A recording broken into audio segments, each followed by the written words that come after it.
Apokalipsis Kapitulo 9.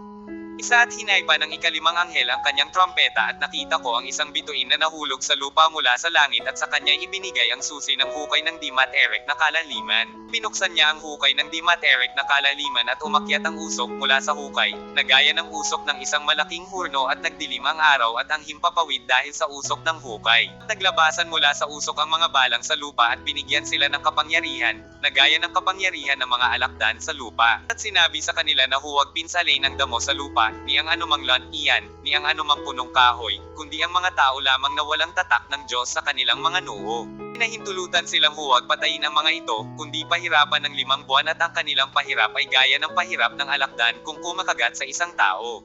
At sa mga araw na iyon ay hahanapin ng mga tao ang kamatayan at sa anumang paraay hindi nila matatagpuan, at magninasang mamatay at ang kamatayan ay tatakas sa kanila. Ang anyo ng mga balang ay katulad ng mga kabayong inihanda para sa digmaan, at sa kanilang mga ulo ay mayroong gaya ng mga koro ng ginto, at ang kanilang mga mukha ay gaya ng mga mukha ng mga tao.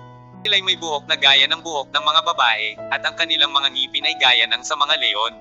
At sila'y may mga baluti, na gaya ng baluting bakal, at ang tunog ng kanilang mga pakpak ay gaya ng tunog ng mga karwahe at ng maraming kabayo na rumaragasa sa labanan. Sila'y may mga buntot na gaya ng sa mga alakdan at may mga panusok, at sa kanilang mga buntot ay naruroon ang kanilang kapangyarihan upang pinsalin ang mga tao ng 5 buwan.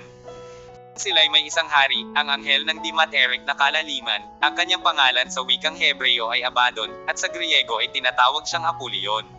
Ang unang kabigatian ay nakaraan na. Mayroon pang 2 kabighatyang darating. At hinaypa ng ika-6 na anghel ang kanyang trompeta, at narinig ko ang isang tinig mula sa 4 na sungay ng damba ng ginto na nasa harapan ng Diyos.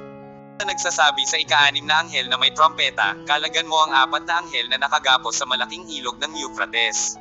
Kaya't kinaligyan ng 4 na anghel, na inihanda para sa oras, araw, buwan at taon upang patayin ang 2 bahagi ng mga tao.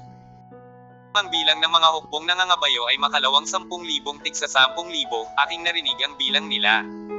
At ganito ko nakita ang mga kabayo sa pangitain, ang mga nakasakay ay may mga baluting gaya ng apoy, ng hasinto at ng asupra, at ang mga ulo ng mga kabayo ay gaya ng mga ulo ng mga leon, at sa kanilang mga bibig ay lumalabas ang apoy, usok at asupra. Sa pamamagitan ng 3 salot na ito ay pinatay ang 2 bahagi ng mga tao sa pamamagitan ng apoy at ng usok at ng asupra na lumalabas sa kanilang mga bibig. Sapagkat ang kapangyarihan ng mga kabayo ay nasa kanilang bibig at nasa kanilang mga buntot, ang kanilang mga buntot ay katulad ng mga ahas, na may mga ulo, at sa pamamagitan ng mga ito'y nakakapaminsala sila. At ang natira sa mga tao na hindi napatay sa mga salot na ito ay hindi nagsisi sa mga gawa ng kanilang mga kamay ni inihinto ang pagsamba sa mga demonyo at sa mga Diyos-Diyos ang ginto, pilak, tanso, bato, at kahoy na hindi nakakakita, ni nakakarinig, ni nakakalakad man. Sila'y hindi nagsisi sa kanilang mga pagpatay, o sa kanilang pangkukulam, o sa kanilang pakikiapid, o sa kanilang pagnanakaw.